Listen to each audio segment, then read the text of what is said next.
Today we are going to start our next topic, that is photosynthesis. As we know, photosynthesis is the process in which glucose is formed from carbon dioxide and water. Carbon dioxide और water से in the presence of sunlight and chlorophyll glucose form होती है और हमें as a by product oxygen भी मिलती है जो हम इनहेल करते हैं। इसीलिए कहते हैं प्लांट्स ज़्यादा से ज़्यादा लगाएं क्योंकि वो ऑक्सीजन बाय प्रोडक्ट के तौर पे प्रोड्यूस करती है in the process of photosynthesis और वो हम ह्यूमन बींग्स इनहेल करते हैं। अब ये ऑक्सीजन कहाँ से आती है, ग्लूकोज कैसे फॉर्म होता है, ये हम सारा फोटोसिंथेसिस के टॉपिक में आज डिस्कस करेंगे। फोटोसिंथेसिस एक एनाबॉलिक रिएक्शन है। Anabolic reaction mean synthesis reaction है, बिल्डिंग अप होती है, इसमें फॉर्मेशन होती है। हमने कैटाबॉलिक और एनाबॉलिक रिएक्शंस की बात की थी। कैटाबॉलिक वो जिसमें ब्रेक डाउन होती है और एनाबॉलिक वो जिसमें सिंथेसिस होती है। तो फोटोसिंथेसिस में सिंथेसिस होती है, this is a anabolic process. और ये बायो एनर्जेटिक में हम बहुत मोस्ट इम्पॉर्टेंटली इसलिए डिस्कस कर रहे हैं क्योंकि आप इसमें एनर्जी का चेंज देखते हैं। एनर्जी फॉर्म होती है और एक फॉर्म से फिर दूसरी फॉर्म में किस तरह कन्वर्ट हो रही है। ऑक्सीडेशन रिडक्शन देखेंगे आप कि किस तरह इलेक्ट्रॉन्स का गेन हो रहा है, किस तरह इलेक्ट्रॉन्स का लॉस हो रहा है, ये सारी चीजें आप इसमें डिस्कस करेंगे। आपको पता है क्लोरोफिल जिन चीजों में है, जिन लिविंग ऑर्गेनिजम्स में है, वहीं पर ये प्रोसेस हो सकता है। और क्लोरोफिल एक पिगमेंट है। अब हम बात करते हैं प्लांट्स में होता है क्लोरोफिल। कुछ प्रोटिस्ट हैं, एल्गी है जैसे, उनमें क्लोरोफिल प्रेजेंट है और सम बैक्टीरियाज के पास भी क्लोरोफिल है। दैट्स व्हाई हम कहते हैं कि वो ऑटोट्रॉफ है, अपना फूड खुद प्रिपेयर कर लेते हैं। हेटेरोट्रॉफ वो होते हैं जो अपना फूड खुद प्रिपेयर नहीं कर सकते, ऑटोट्रॉफ वो होते हैं जो अपना फूड खुद प्रिपेयर कर लेते हैं in the presence of chlorophyll. उसके लिए क्लोरोफिल बहुत ज्यादा इम्पोर्टेंट है। अभी आप सिंपल इक्वेशन देखें जो आप मोस्टली पढ़ते आ रहे हैं, ये इक्वेशन ये इतनी सिंपल नहीं होती, इसके पीछे बहुत सारे रिएक्शंस होते हैं, बहुत सारे केमिकल बायोकेमिकल पाथवेज होते हैं जिनसे कंपाउंड एलिमेंट गुजर कर in the product in the end आपको ग्लूकोज और ऑक्सीजन प्रोवाइड करता है। कार्बन डाइऑक्साइड के 6 मॉलिक्यूल, ये इक्वेशन बैलेंस हुई हुई है। वाटर के 12 मॉलिक्यूल्स यानी कि 12 moles of water, 6 moles of carbon dioxide, light energy in the presence of chlorophyll क्या फॉर्म कर रहे हैं, glucose, water, oxygen and water. Water reaction start करने के लिए, रिएक्शन करने के लिए भी स्टार्टिंग में चाहिए होती है और in the end by product में भी हमें वाटर मिल रहा होता है। वाटर कहाँ से लेता है plant, by their roots. Plant अपनी रूट्स से इनटेक करता है वाटर का, सॉइल से। इसीलिए प्लांट्स को पानी दिया जाता है उसकी सॉइल की एरिया में। ऐसा नहीं होता कि आपको पूरे प्लांट को पानी देना है क्योंकि उसने स्टेम और लीफ से पानी अब्जॉर्ब नहीं करना, प्लांट ने पानी को रूट्स के जरिए अब्जॉर्ब करना है। तो आप सिर्फ प्लांट को वॉश करने के लिए ऊपर के एरिया में पानी देते हैं, बेसिकली ऊपर के एरिया से उसने पानी नहीं लेना। पानी का इंटेक सॉइल से होगा by roots, by root hair, so the process of osmosis. Osmosis के जरिए ये मूवमेंट होती है, वाटर की मूवमेंट होती है डाउन से अपवर्ड की तरफ, यानी कि लो कंसंट्रेशन से, जहां पर पानी की कंसंट्रेशन कम है, हायर कंसंट्रेशन से लो कंसंट्रेशन की तरफ वाटर मूव करता है। ऑस्मोसिस में हम किसी और लिक्विड की बात नहीं करते, ऑस्मोसिस में बेसिकली वाटर की मूवमेंट की बात होती है। तो वाटर जो है जहां कम कंसंट्रेशन होती है वहां मूव करता है हायर कंसंट्रेशन से। तो movement of water from a higher concentration towards a lower concentration through a semi permeable membrane, semi permeable membrane के थ्रू। तो वाटर का इंटेक होगा रूट से, रूट हेयर के through the process of osmosis. और ये जाइलम ट्यूब, आपको पता है जाइलम ट्यूब्स के जरिए वाटर की ट्रांसपोर्टेशन होती है और फ्लोएम के जरिए फूड की, यानी कि ग्लूकोज जो बनता है, यानी कि ये जो ग्लूकोज बनेगा इन द एंड, अगर ये प्लांट इसे ट्रांसपोर्ट करना चाहता है पूरे प्लांट में तो फ्लोएम ट्यूब्स के जरिए ट्रांसपोर्ट करेगा और जाइलम ट्यूब्स के जरिए, जाइलम वेसल्स के जरिए वाटर की ट्रांसपोर्टेशन होती है रूट से अपर प्लांट की तरफ। ये तो हो गई बात वाटर की। कार्बन डाइऑक्साइड प्लांट में किस तरह आती है, ठीक है। अब वाटर आपको चाहिए मोस्ट इंपॉर्टेंट प्रोसेस स्टार्ट करने के लिए, कार्बन डाइऑक्साइड। वाटर की बात हमने की, वाटर प्लांट को मिलता है रूट्स के जरिए। और जो कार्बन डाइऑक्साइड है वो कहाँ से मिलती है, कार्बन डाइऑक्साइड एटमॉस्फेयर से मिलती है। आपके एटमॉस्फेयर में कार्बन डाइऑक्साइड है, एयर में कार्बन डाइऑक्साइड है, यस, एयर में कार्बन डाइऑक्साइड प्रेजेंट होती है और उस कार्बन डाइऑक्साइड के जो है वो किसके जरिए इन होगी, स्टोमेटा के जरिए। लीव्स में छोटे छोटे से पोर्स होते हैं, वो छोटे छोटे से पोर्स हैं, टाइनी पोर्स कहलाते हैं स्टोमेटा। क्या कहलाते हैं, स्टोमेटा। उन स्टोमेटास के जरिए प्लांट में कार्बन डाइऑक्साइड एंटर होती है। स्पेशली किस एरिया में, मीजोफाइल सेल्स जो हैं वहां पर। मीजोफाइल सेल्स बेसिकली ग्राउंड सेल्स से होते हैं, उनके बीच में स्पेसेस बहुत ज्यादा होती हैं। ये ऊपर की लेयर्स हैं, ठीक है, लीफ की, यहाँ पर होते हैं मीजोफाइल सेल, इनके बीच में गैप बहुत ज्यादा होता है, तो इन स्पेसेस में कार्बन डाइऑक्साइड प्लांट के अंदर आ जाती है। अगर स्पेस ना हो, सेल कॉम्पैक्ट हो, तो कार्बन डाइऑक्साइड तो नहीं आ सकती, तो इनके बीच में स्पेसेस होने की वजह से कार्बन डाइऑक्साइड इजीली यहाँ मूव करती है। इन स्पेसेस में वाटर भी होता है, तो कार्बन डाइऑक्साइड वाटर के साथ मिक्सअप हो जाती है, तो मिक्सअप हो जाती है और इन सेल्स में इस तरह यहाँ इनके बीच में गैप होने की वजह से आराम से प्लांट में मूव कर सकती है। कार्बन डाइऑक्साइड प्लांट में इसलिए इजीली मूव कर लेती है, गैस की कार्बन डाइऑक्साइड इसलिए इजीली मूव कर लेती है क्योंकि मीजोफाइल सेल्स के बीच में गैप है, और mesophyll cell is a type of a ground cell, यहाँ पर इजीली मूव कर जाती है, वाटर में डिफ्यूज होके, वाटर के साथ मिक्सअप होके इन सेल्स में इजीली डिफ्यूज हो जाती है। जहाँ इन सेल्स में इसकी जरूरत है, जहाँ पर सेल्स में कार्बन डाइऑक्साइड की जरूरत है, वहाँ इजीली डिफ्यूज हो जाती है। ये बात याद रखनी है, अगर एमसीक्यूज में भी आए तो मीजोफाइल सेल्स जो हैं उनके बीच में गैप होने की वजह से, एयर स्पेसेस होने की वजह से वहां पर easily carbon dioxide gas move कर जाती है। नेक्स्ट आते हैं mechanism of photosynthesis.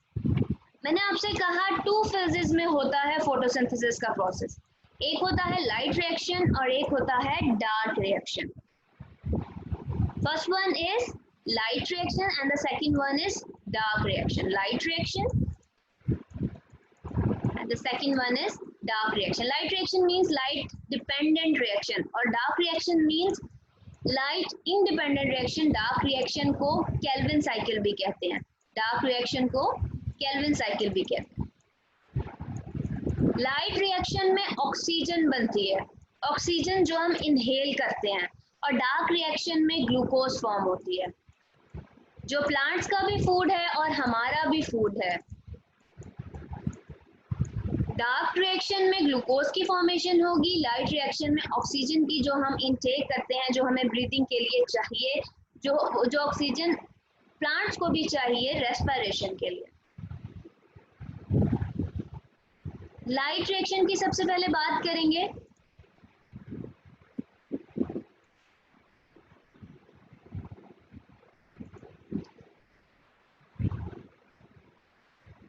Light reaction होता है, आपने याद होगा, आपको अपने क्लोरोप्लास्ट डिस्कस किया था,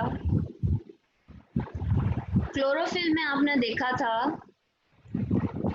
कि ग्रैनम्स होते हैं।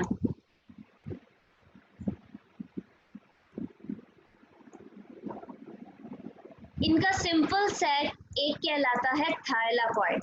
याद है आपको, ये बाकी यहाँ इस तरह बहुत सारे होते हैं, सिर्फ एक नहीं होता, इस तरह सेट से बने हुए बहुत सारे ग्रैनम्स होते हैं, ठीक है। इस एक सेट को कहा जाता था थाइलाकॉइड। रिमेंबर दिस, जब हम क्लोरोप्लास्ट डिस्कस कर रहे थे, थाइलाकॉइड। इस थाइलाकॉइड की मेम्ब्रेन में, थाइलाकॉइड पूरे थाइलाकॉइड में नहीं, आपने ये एक सेट लिया है, ये एक सेट ले लिया, इस सिंगल एक सेल में ये जो मेम्ब्रेन है इसकी, इस थाइलाकॉइड की जो मेम्ब्रेन है, इसमें होता है लाइट प्रोसेस, लाइट रिएक्शन। यानी कि एक सेट लेना है, पूरा ग्रैनम भी नहीं, सिर्फ एक सिंगल सेट की बात करें अगर हम, तो इसमें जो एक मेम्ब्रेन है इसमें होता है। अभी सारे थाइलाकॉइड्स हैं, थाइलाकॉइड्स एक सिंगल को हम थाइलाकॉइड कह रहे हैं, तो सारे थाइलाकॉइड में उसकी ग्रैनम बना रहे हैं, तो हम इसके मेम्ब्रेन की बात कर रहे हैं। एक सिंगल इसके भी मेम्ब्रेन में ये प्रोसेस हो रहा है लाइट, और इनकी मेम्ब्रेन्स में, बीच में नहीं, बीच के पार्ट को ल्यूमिन कहा जाता है, ल्यूमिन। ल्यूमिन में नहीं हो रहा। ल्यूमिन में हम बाद में डिस्कस करते हैं कि इसमें जो है वो proton hydrogen ions, proton ions, hydrogen ions, protons जो हैं वो रिलीज होंगे, तो ये हम बाद में भी बात करते हैं। सिंपल देखिए लाइट रिएक्शन कहाँ हो रहा है, ठीक है। अब हम बात करें एनर्जी की कन्वर्जन की, तो लाइट एनर्जी सन से ली गई, वो एनर्जी डायरेक्टली तो नहीं यूज हो सकती, लाइट एनर्जी डायरेक्टली तो नहीं प्लांट यूज करते, तो इस लाइट एनर्जी से प्लांट्स बना लेते हैं high energy molecules. Light energy directly use नहीं होती, फॉर्म अपनी चेंज करके यूज होती है, तो इस लाइट एनर्जी से की कन्वर्जन होती है हाई एनर्जी मॉलिक्यूल्स में, जिसे कहा जाता है एटीपी एंड एनएडीपीएच। याद होगा एटीपी एडिनोसाइन ट्राइफॉस्फेट और एनएडीपीएच हमने डिस्कस किया था, nicotine amide adenine dinucleotide phosphate hydrogen. तो इन टू मॉलिक्यूल्स में हाई एनर्जी के मॉलिक्यूल्स यानी कि एटीपी एंड एनएडीपीएच, इनकी फॉर्म में ये लाइट एनर्जी कन्वर्ट हो जाती है, और ये एटीपी और एनएडीपीएच यूज होते हैं जब ग्लूकोज की फॉर्मेशन करनी होती है। यानी कि ये लाइट रिएक्शन में इनकी फॉर्मेशन हुई, एटीपी और एनएडीपीएच लाइट रिएक्शन में, यानी कि हम टू रिएक्शंस की बात करें, एक लाइट और एक डार्क। लाइट रिएक्शन में एनएडीपीएच और एटीपी की फॉर्मेशन होगी, एनएडीपीएच और एटीपी की फॉर्मेशन होगी लाइट रिएक्शन में, और ये यूटिलाइज होंगे डार्क रिएक्शन में।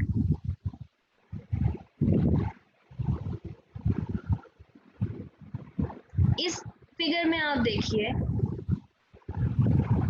वाटर का इंटेक है, लाइट है, लाइट की प्रेजेंस में वाटर के मॉलिक्यूल्स की ब्रेकडाउन हुई, यानी कि फोटोलिसिस हुई। लाइट की मदद से जो लाइसिस हो रही है यानी कि ब्रेकडाउन हो रही है, उसे हम कहते हैं फोटोलिसिस। क्या कहते हैं? फोटोलिसिस। यानी कि लाइट ने वाटर के मॉलिक्यूल्स की ब्रेकडाउन की, ऑक्सीजन आपको एज अ बाय प्रोडक्ट मिली, और ऑक्सीजन के साथ साथ आपको मिलेंगे प्रोटॉन यानी कि H पॉजिटिव आयंस, क्योंकि वाटर में हाइड्रोजन भी है, तो ऑक्सीजन गैस बन के मॉलिक्यूल की फॉर्म में रिलीज होगी। प्रोटॉन्स, एक वाटर के मॉलिक्यूल्स में 2 हाइड्रोजन आयंस हैं, तो मैंने इसके साइड पर 2 लिख दिया, क्योंकि आयंस की आप साइड पर 2 नहीं लिखते, ठीक है। 2 आयंस बनेंगे और ये हाफ मॉलिक्यूल बनेगा। हाफ का मतलब है कि अभी पूरा नहीं हुआ, ये 2 दफा 2 मॉलिक्यूल्स की ब्रेकडाउन होती है, तो एक ऑक्सीजन का मॉलिक्यूल फॉर्म होता है, ठीक है। तो लाइट की प्रेजेंस में इन अ लाइट रिएक्शन जो कि थाइलाकॉइड में होगा, वाटर की ब्रेकडाउन होगी, प्रोटॉन आयंस यानी कि H पॉजिटिव आयंस बनेंगे, और ऑक्सीजन मॉलिक्यूल फॉर्म होगा यानी कि ऑक्सीजन गैस। क्लियर? साथ में क्या फॉर्म हो रहा है? आप लाइट की प्रेजेंस में इन लाइट रिएक्शन फॉर्मेशन हो रही है एटीपी की और एनएडीपीएच की। एनएडीपी था, लाइट रिएक्शन में एनएडीपी कन्वर्ट हो गया एनएडीपीएच, ये आप नीचे देख रहे हैं, और एडीपी एडिनोसाइन डाइन्यूक्लियोटाइड फॉस्फेट में एक फॉस्फेट ऐड हुआ है इन लाइट रिएक्शन, लाइट की प्रेजेंस में, और ये कन्वर्ट हो गया है एनएडीपीएच में। अब ये दोनों एटीपी और एनएडीपीएच लाइट रिएक्शन में बन गए। अब ये उसी क्लोरोफिल के अंदर ही हो रहा है, क्लोरोप्लास्ट के अंदर ही ये रिएक्शन हो रहा है, ठीक है। तो उसी के अंदर की बात हो रही है कि उसी में लाइट रिएक्शन हुआ, अब डार्क रिएक्शन हो रहा है। एटीपी एंड एनएडीपीएच को यूटिलाइज करके डार्क रिएक्शन में कार्बन डाइऑक्साइड कन्वर्ट हो जाती है शुगर में। तो जब एटीपी की यूटिलाइजेशन हो गई डार्क रिएक्शन में और एनएडीपीएच यूटिलाइज हो गया, तो ये एटीपी एडीपी में वापस कन्वर्ट हो गया क्योंकि एनर्जी यूज हो गई है, और एनएडीपीएच ने रिडक्शन करवाई है, तो ये एनएडीपी में कन्वर्ट हो गया, ठीक है, वापस। यानी कि ये रिएक्शन होता जा रहा है। अब ये दोबारा से एनएडीपीएच बन गए और एडीपी बन गया, फिर से ये लाइट रिएक्शन होगा, फिर से ये वापस एटीपी और एनएडीपीएच में कन्वर्ट होंगे, फिर एटीपी और एनएडीपीएच डार्क रिएक्शन में यूटिलाइज होंगे, और उसके बाद फिर से ये प्रोसेस चलता रहेगा। अच्छा, अब हमने कहा लाइट रिएक्शन थाइलाकॉइड में होता है। आपको याद होगा क्लोरोप्लास्ट में ये जो रिमेनिंग पोर्शन होता है इसे स्ट्रोमा कहा जाता था। ये जो लिक्विड वाला पोर्शन है, ये लिक्विड वाला पोर्शन में डार्क रिएक्शन होता है। थाइलाकॉइड की मेम्ब्रेन में लाइट रिएक्शन और स्ट्रोमा में जो ये लिक्विड है इसमें डार्क रिएक्शन होता है। क्लियर? अभी हम लाइट रिएक्शन को आगे डिटेल में भी देखते हैं। एक समरी देख लीजिए लाइट रिएक्शन की कि हो क्या रहा है इस रिएक्शन में।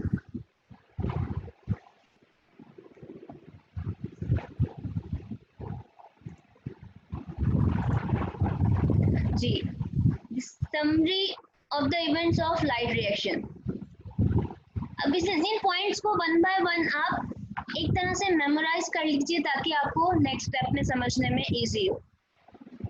क्लोरोफिल मॉलिक्यूल्स एब्जॉर्ब करते हैं लाइट, ठीक है।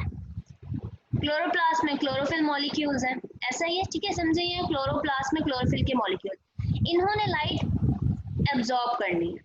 जब ये क्लोरोफिल लाइट एब्जॉर्ब करेगा तो एनर्जी लेवल इंक्रीज होंगे और इलेक्ट्रॉन्स इमिट होंगे।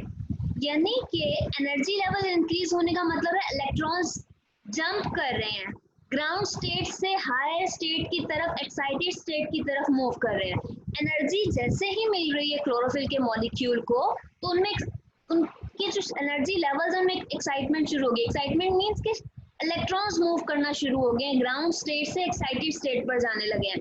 अगर इलेक्ट्रॉन फर्स्ट पहले शेल में है तो वो एक्साइटेड हो गए, सेकंड थर्ड ऊपर की तरफ मूव कर रहा है, ठीक है। एनर्जी लेवल्स इंक्रीज हो रहे हैं। In this way electrons emit हो रहे हैं, इलेक्ट्रॉन्स इमिट होते हैं। क्लोरोफिल से इलेक्ट्रॉन्स इमिट होते हैं in the presence of sunlight. ये सनलाइट ने डायरेक्टली तो नहीं यूज होना, इसको डायरेक्टली किस तरह यूज, बेसिकली सनलाइट ने कोई ना कोई रिएक्शन करवा देना है।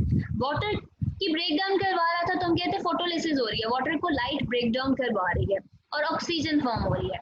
क्लोरोफिल पर जब ये सनलाइट पड़ रही है तो इलेक्ट्रॉन्स रिलीज हो रहे हैं, इलेक्ट्रॉन्स रिलीज हो रहे हैं क्लोरोफिल की सरफेस से, ठीक है। फर्स्ट पॉइंट याद रखिएगा, लाइट की एब्जॉर्प्शन से, क्लोरोफिल मॉलिक्यूल में लाइट की एब्जॉर्प्शन से इलेक्ट्रॉन्स इमिट हो रहे हैं।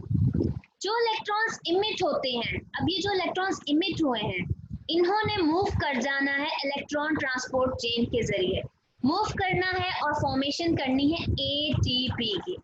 किसकी फॉर्मेशन करनी है? एटीपी की। Electrons are pass to electron transport chain. Electron transport chain जो है वो बेसिकली प्रोटीन्स है। चेन इटसेल्फ क्या है? कोई ना कोई मॉलिक्यूल्स होंगे, वहां पर प्रोटीन्स के मॉलिक्यूल्स होते हैं, डिफरेंट टाइप की प्रोटीन्स होती हैं, जैसे साइटोक्रोम। तो डिफरेंट प्रोटीन्स लाइन में प्रेजेंट होती हैं, एक ही प्रोटीन नहीं होती, डिफरेंट टाइप्स की प्रोटीन्स होती हैं। उन प्रोटीन्स की चेन को बेसिकली कहा जाता है इलेक्ट्रॉन ट्रांसपोर्ट चेन। वो प्रोटीन्स जो है इलेक्ट्रॉन्स को ट्रांसपोर्ट करवाती हैं और वो इलेक्ट्रॉन्स कहाँ से आ रहे हैं? क्लोरोफिल से आ रहे हैं। एक्साइटेड इलेक्ट्रॉन्स मूव कर रहे हैं, वो प्रोटीन चेन से गुजर रहे होते हैं और साथ में एटीपी भी बन रहा है, ठीक है। इतनी बात हो गई। नेक्स्ट स्टेप पे आइए। 2 स्टेप्स हमने बात कर ली। पहले में हमने बात की क्लोरोफिल मॉलिक्यूल ने लाइट एब्जॉर्ब की और इलेक्ट्रॉन्स रिलीज हो रहे हैं, एक्साइटेड हो रहे हैं, वो मूव कर रहे हैं इलेक्ट्रॉन चेन के जरिए, ठीक है। इलेक्ट्रॉन ट्रांसपोर्ट चेन से अब यहाँ से इलेक्ट्रॉन्स मूव कर रहे हैं, बेसिकली इलेक्ट्रॉन ट्रांसपोर्ट चेन से इलेक्ट्रॉन्स मूव कर रहे हैं, एटीपी की फॉर्मेशन हो रही है और ये आगे जा रहे हैं, ये इलेक्ट्रॉन्स फर्दर मूव कर रहे हैं। अब ये PS1 फेज में जाते हैं, PS1 सिस्टम में जाते हैं, ये हम आगे देखते हैं। ये पहला वाला PS2 फेज होता है और जो सेकंड वन होता है वो PS1 फेज होता है। Photo system 2 and photo system 1, ये हम अभी बात करते हैं। नेक्स्ट पेज पे आपको एक स्कीम दिखाई हुई है, उसमें हम डिटेल में देखते हैं, ठीक है। ये पहला वाला, अब आप ये कह रहे हैं कि पहले वाले को PS2 और दूसरे वाले को PS1 क्यों कहा जा रहा है? क्योंकि साइंटिस्ट ने पहले फोटो सिस्टम 1 डिस्कवर किया था, फिर फोटो सिस्टम 2, तो इस लिहाज से इनका नाम हो गया। लेकिन रिएक्शन स्टार्ट पहले PS2 में होता है, ठीक है। अच्छा, 2 स्टेप्स हो गए। थर्ड स्टेप पर आइए। Light also breaks water molecule. मैंने आपको यहाँ पर बताया था कि लाइट जो है वो फोटोलिसिस के जरिए वाटर के मॉलिक्यूल की ब्रेक डाउन करती है और ऑक्सीजन रिलीज होती है, ऑक्सीजन रिलीज होती है, रिलीज ऑफ ऑक्सीजन हो रहा है, ठीक है। उसके अलावा वाटर में ऑक्सीजन रिलीज हो गई, ऑक्सीजन मॉलिक्यूल बेसिकली गैस की फॉर्म में, साथ में हाइड्रोजन आयंस, जो वाटर में हाइड्रोजन भी है तो हाइड्रोजन आयंस भी रिलीज होते हैं। क्लियर? ये बात समझ आ रही है कि हाइड्रोजन आयंस, अब ये तो आयंस बने हैं, साथ में तो इलेक्ट्रॉन्स भी तो बनेंगे। आयन तब तक नहीं बनता जब तक वो इलेक्ट्रॉन लूज नहीं करता। तो बेसिकली ये इक्वेशन इस तरह से होती है, H2O की जब फोटोलिसिस हुई तो ये कन्वर्ट हो जाता है ऑक्सीजन मॉलिक्यूल में, हाफ में बेसिकली, और ये कन्वर्ट हो जाता है 2 प्रोटॉन्स में, और साथ में रिलीज होते हैं 2 इलेक्ट्रॉन्स। बेसिकली ये इक्वेशन होती है फोटोलिसिस में। ठीक है, वाटर की जब फोटोलिसिस होती है तो हाफ ऑक्सीजन का मॉलिक्यूल मिलता है, 2 प्रोटॉन्स और 2 इलेक्ट्रॉन्स मिलते हैं। तो ये जो इलेक्ट्रॉन्स हैं ये क्लोरोफिल को मिलते हैं। एक तो इलेक्ट्रॉन्स क्लोरोफिल से एक्साइटेड हुए हैं, जब लाइट उन पर क्लोरोफिल के मॉलिक्यूल पर पड़ी है, एब्जॉर्ब हुई है, तो 2 इलेक्ट्रॉन्स क्लोरोफिल के मॉलिक्यूल ने रिलीज किए हैं, वो एक्साइटेड हुए हैं। ठीक है, अब पीछे तो स्पेस खाली हो गई, जो इलेक्ट्रॉन्स क्लोरोफिल ने रिलीज कर दिए वहां पर स्पेस खाली है। तो ये जब वाटर की फोटोलिसिस होती है तो वाटर में से जो 2 इलेक्ट्रॉन्स रिलीज होते हैं, वाटर में से जो 2 इलेक्ट्रॉन्स रिलीज होते हैं, वाटर वो अपने 2 इलेक्ट्रॉन्स इस क्लोरोफिल मॉलिक्यूल को दे देता है ताकि वो गैप फिल हो जाए। क्लियर? यानी कि वाटर में से रिलीज होने वाले 2 इलेक्ट्रॉन्स क्लोरोफिल के पास जाते हैं ताकि क्लोरोफिल का जो गैप क्रिएट हुआ है, क्लोरोफिल के मॉलिक्यूल में जो गैप क्रिएट हुआ है वो कंटिन्यू हो जाए, उसमें वापस फिलअप हो जाए इलेक्ट्रॉन्स। इस तरह ये रिएक्शन कंटिन्यू होता है। इस तरह जो प्लांट्स हैं वो ग्रो करते हैं और अपना फूड प्रिपेयर करते रहते हैं। अगर क्लोरोफिल में से इलेक्ट्रॉन्स रिलीज हो गए तो क्लोरोफिल तो कुछ भी नहीं बचा। जब एक इलेक्ट्रॉन्स रिलीज हो जाते हैं तो पीछे तो कुछ भी नहीं बचता, आयंस ही बचते हैं बस। तो इलेक्ट्रॉन्स का होना एक स्टेबल मॉलिक्यूल के लिए जरूरी है। तो ये हाइड्रोजन जो है, जब ये वाटर जो है, वाटर की जब फोटोलिसिस हुई है तो इलेक्ट्रॉन्स रिलीज होते हैं और ये इलेक्ट्रॉन्स क्लोरोफिल के पास जाते हैं क्लोरोफिल का गैप कवर करने के लिए। ठीक है, ये स्टेप हो गया थर्ड। ये हम समरी देख रहे हैं इसकी। समरी में ही बेसिकली आप सारा रिएक्शन डिस्कस कर रहे हैं, आगे आपको जस्ट एक ओवरव्यू में सारी बात क्लियर हो जाएगी। पहले स्टेप में क्लोरोफिल ने लाइट एब्जॉर्ब की, इलेक्ट्रॉन्स एक्साइटेड हुए और इमिट होना शुरू हो गए। ठीक है, इमिट होकर वो आगे मूव करते हैं इलेक्ट्रॉन। सेकंड स्टेप में हम बात करें इलेक्ट्रॉन ट्रांसपोर्ट चेन के जरिए मूव कर रहे हैं, बीच में एक स्टेप में एटीपी भी बन रही है और वो इलेक्ट्रॉन्स मूव करके फोटो सिस्टम 1 की तरफ जा रहे हैं। 2 सिस्टम्स होते हैं लाइट रिएक्शन में, एक होता है फोटो सिस्टम 2 और एक होता है फोटो सिस्टम 1, जिसे PS2 और PS1 कहा जाता है। PS2 और PS1 में क्या फर्क है? तो दोनों क्लोरोफिल। अब यहाँ पर जो PS1 होता है वो भी बेसिकली क्लोरोफिल का मॉलिक्यूल है। ठीक है, लेकिन इन दोनों में फर्क क्या है ये मैं आपको अभी बताती हूँ। नेक्स्ट हमने बात की, अच्छा, इलेक्ट्रॉन ट्रांसपोर्ट चेन के जरिए ये मूव कर रहे हैं और फोटो सिस्टम 1 की तरफ इलेक्ट्रॉन्स जा रहे हैं। ठीक है, इस सिस्टम की तरफ जा रहे हैं। उसके बाद हमने कहा लाइट की ब्रेकडाउन हो रही है, लाइट की प्रेजेंस में ब्रेकडाउन हो रही है, वाटर के मॉलिक्यूल्स की ऑक्सीजन का मॉलिक्यूल फॉर्म हो रहा है, हाइड्रोजन आयंस फॉर्म हो रहे हैं और 2 इलेक्ट्रॉन्स रिलीज होते हैं। ये जो 2 इलेक्ट्रॉन्स रिलीज होते हैं ये क्लोरोफिल का गैप कवर करते हैं। ठीक है, फोर्थ स्टेप में क्या हो रहा है, the electrons of chlorophyll after the production of ATP and the hydrogen ions of water are used for the reduction of NADPH into NADPH। NADP को NADPH में कन्वर्ट करते हैं। जब सिस्टम ये 2 में जाएंगे, ये इलेक्ट्रॉन्स मूव करते हुए, जो ये क्लोरोफिल से मूव करते हुए यहाँ जाएंगे, इसके बाद आगे की तरफ मूव करेंगे, यहाँ पर भी साइड, यहाँ पर इस क्लोरोफिल के मॉलिक्यूल पर भी लाइट पड़ रही है ना, तो यहाँ से भी इलेक्ट्रॉन्स रिलीज होंगे।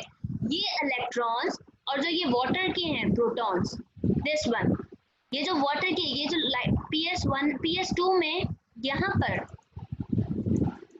जो प्रोटॉन्स बन रहे हैं ये भी मूव करेंगे इस तरफ। तो electrons, 2 electrons plus protons, sorry ये नेगेटिव साइन आएगा इसके ऊपर, इलेक्ट्रॉन्स प्लस प्रोटॉन्स मिलकर क्या बना लेंगे, देखिए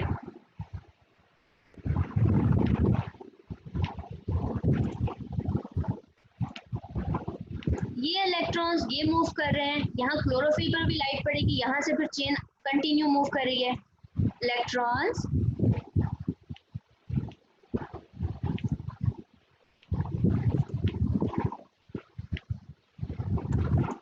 प्लस प्रोटॉन्स कंबाइन हो जाते हैं ये NADP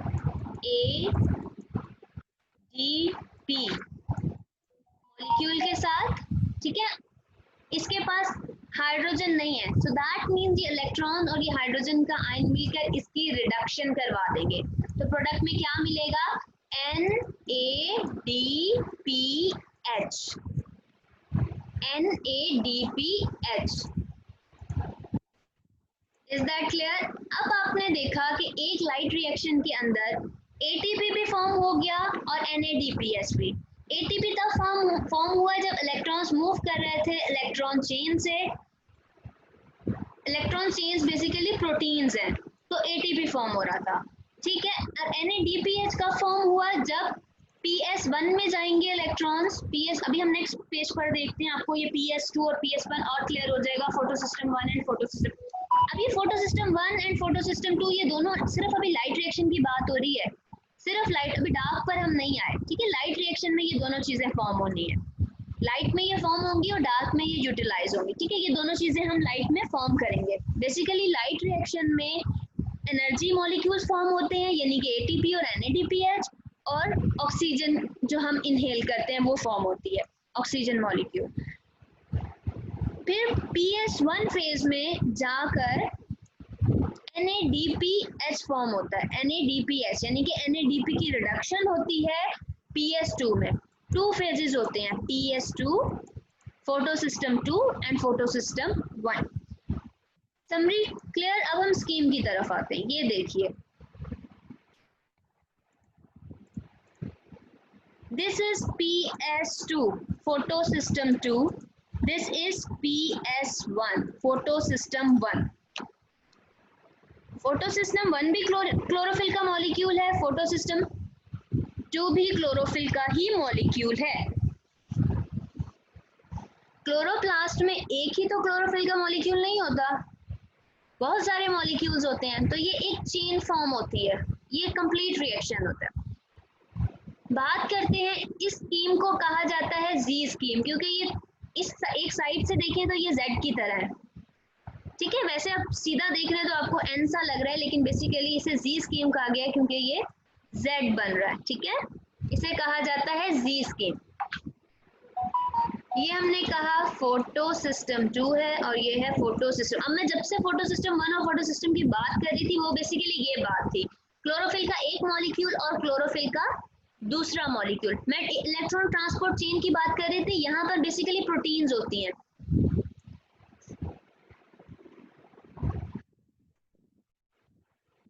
डिफरेंट प्रोटीन्स होती हैं यहाँ पर।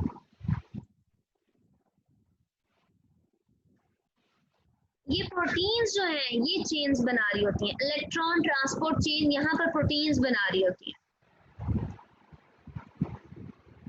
फोटो सिस्टम 2, फोटो सिस्टम 1, इनको इसलिए नेम दिया गया है बिकॉज लाइट कुछ ना कुछ वेवलेंथ की होती है, लाइट में डिफरेंट वेवलेंथ्स की लाइट्स होती हैं, तो वेवलेंथ के अकॉर्डिंग इन्हें नेम दिया गया है। फोटो सिस्टम 1 जो है वो एब्जॉर्ब करता है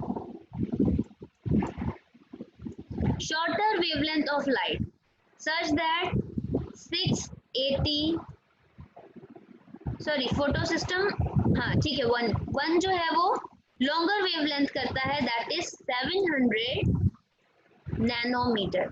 फोटो सिस्टम 1 लॉन्गर वेवलेंथ, जिनकी वेवलेंथ, जिन लाइट्स की रेज की, लाइट रेज हैं, वेव्स की फॉर्म में मूव करती हैं, तो जिन लाइट की वेव्स की वेवलेंथ, वेव्स की लेंथ, इन वेव्स की लेंथ लार्जर होती है सच दैट 700 नैनोमीटर, वो सिस्टम कहलाता है फोटो सिस्टम 1। और फोटो सिस्टम 2 एब्जॉर्ब करता है लाइट की वो रेज जिनकी वेवलेंथ होती है 680 नैनोमीटर। अच्छा, ये इतनी डिफिकल्ट बातें आपकी बुक में नहीं है, आपकी बुक में बहुत सिंपल एक्सप्लेन किया है। जस्ट आपको समझ आ जाए कि फोटो सिस्टम 1 और फोटो सिस्टम ये दो क्लोरोफिल मॉलिक्यूल की क्यों बात की है आपकी बुक में, कि पहला क्लोरोफिल है, फिर उससे इलेक्ट्रॉन्स रिलीज हो रहे हैं, इलेक्ट्रॉन ट्रांसपोर्ट चेन से मूव करके दूसरे क्लोरोफिल के मॉलिक्यूल के पास जा रहे हैं। तो दैट मीन्स आपको समझाने के लिए ये 2 सिस्टम्स हैं, photo system 2 and photo system 1, इनमें सिर्फ इतना सा फर्क है, सेम मॉलिक्यूल्स हैं। जस्ट सिंपल ये फर्क है कि फोटो सिस्टम 1 जो है वो लॉन्गर वेवलेंथ की लाइट को एब्जॉर्ब करता है जैसे कि 700 नैनोमीटर, और जो PS2 है वो शॉर्ट, ज्यादा फर्क नहीं है, थोड़ा ही फर्क होता है, और शॉर्टर वेवलेंथ को यानी कि 680 नैनोमीटर की वेवलेंथ को एब्जॉर्ब करता है। क्लियर? अच्छा, अब फोटो सिस्टम 1 की, ये फोटो सिस्टम 2 की बात कर रहे हैं। लाइट बेसिकली फोटॉन्स हैं, आपने लाइट के बारे में पढ़ा होगा, light is a form of energy, और लाइट जो है वो फोटॉन की फॉर्म में, एनर्जी पैकेट्स की फॉर्म में मूव करती है। लाइट एनर्जी के पैकेट्स होते हैं, और उन पैकेट्स को, एनर्जी के पैकेट्स को कहा जाता है फोटॉन्स। तो यहाँ पर लिखा हुआ है आपकी बुक में फोटॉन, तो कंफ्यूज नहीं होना, ये बेसिकली लाइट है। लाइट की बात हो रही है, एनर्जी की बात हो रही है। लाइट फोटॉन्स की फॉर्म में क्लोरोफिल के मॉलिक्यूल पर आई, क्लोरोफिल के मॉलिक्यूल ने उसे एब्जॉर्ब किया, और इलेक्ट्रॉन्स ये देखिए ऊपर की तरफ मूव कर रहे हैं। ये वो इलेक्ट्रॉन्स हैं जो क्लोरोफिल के मॉलिक्यूल ने रिलीज किए हैं, ये देख रहे हैं आप चेन में मूव करने लगे हैं, ये इलेक्ट्रॉन ट्रांसपोर्ट चेन है, ठीक है। ये इलेक्ट्रॉन ट्रांसपोर्ट चेन में बेसिकली प्रोटीन्स होती हैं, फाइटोक्विनिन, फाइटोक्रोम, इस तरह डिफरेंट प्रोटीन्स हैं। यहाँ बीच में साइटोक्रोम होती है यहाँ पर, तो ये डिफरेंट प्रोटीन्स मिलकर ना एक चेन बना रही होती है। क्लियर? तो प्रोटीन के चेन से ये इलेक्ट्रॉन्स मूव कर रहे होते हैं। अब यहाँ से क्लोरोफिल से इलेक्ट्रॉन्स रिलीज हुए, और ये वाटर के मॉलिक्यूल की जब फोटोलिसिस हुई तो यहाँ पर भी इलेक्ट्रॉन्स फॉर्म हुए, ये देखें आप, ये वाटर से रिलीज हो रहे हैं। जब वाटर की फोटोलिसिस हो रही है तो H पॉजिटिव आइंस बन रहे हैं, वाटर का मॉलिक्यूल बन रहा है हाफ, और इलेक्ट्रॉन्स, ये इलेक्ट्रॉन्स जो यहाँ से क्लोरोफिल से इलेक्ट्रॉन रिलीज हुए हैं उस गैप को फिल कर रहे हैं। क्लियर हो गया? ये इलेक्ट्रॉन्स मूव कर रहे हैं, इलेक्ट्रॉन ट्रांसपोर्ट चेन के जरिए मूव करके फोटो सिस्टम 1 तक पहुंचे। फोटो सिस्टम 1 पर भी लाइट पड़ रही है, ये देखें, फोटो सिस्टम 1 पर भी लाइट एनर्जी एब्जॉर्ब हो रही है। क्लियर? अब लाइट एनर्जी एब्जॉर्ब होने के रिजल्ट में इलेक्ट्रॉन्स रिलीज हो रहे हैं, यहाँ से ये गैप फिल होता जा रहा है, ये पीछे से भी इलेक्ट्रॉन्स आ रहे हैं, ये गैप फिल हो रहा है, और ये मॉलिक्यूल खुद भी इलेक्ट्रॉन्स रिलीज कर रहा है, यानी कि पीछे के इलेक्ट्रॉन्स जो क्लोरोफिल से रिलीज होते हैं वो गैप फिल होता है। इलेक्ट्रॉन ट्रांसपोर्ट चेन से इलेक्ट्रॉन मूव कर रहे हैं, ये इलेक्ट्रॉन्स हेल्प आउट कर रहे हैं एटीपी मॉलिक्यूल बनाने में भी, लाइक दिस, यहाँ पर इलेक्ट्रॉन्स फॉर्म हो रहे हैं, इलेक्ट्रॉन्स की मदद से एटीपी मॉलिक्यूल्स बन रहे हैं, ठीक है। ये इलेक्ट्रॉन्स जो ऊपर की तरफ मूव किए हैं, और ये जो पॉजिटिव आयन आप देख रहे हैं ये आपको यहाँ से मिल जाएगा वाटर से, ये इलेक्ट्रॉन्स आपने यहाँ से ले लिए, ये NADP मॉलिक्यूल के साथ कंबाइन होकर NADPH बना लेते हैं, यानी कि रिडक्शन हो जाती है। तो आपको लाइट रिएक्शन में ATP भी मिल गए और NADPH भी मिल गए। तो लाइट रिएक्शन का बेसिकली क्या काम था? हाई एनर्जी मॉलिक्यूल की फॉर्मेशन, ATP की फॉर्मेशन और NADPH की फॉर्मेशन, और ऑक्सीजन गैस रिलीज हो रही है। तो ये 3 काम इस लाइट रिएक्शन में होते हैं। क्लियर है? Is that clear?